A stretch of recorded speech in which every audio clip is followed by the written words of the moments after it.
Welcome back to another technical deep dive here in the debug zone. Today we're tackling a big question and breaking it down with insights from other users.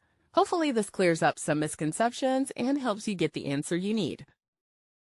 So buckle up, stay a little curious, and let's jump right in.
And that's a wrap.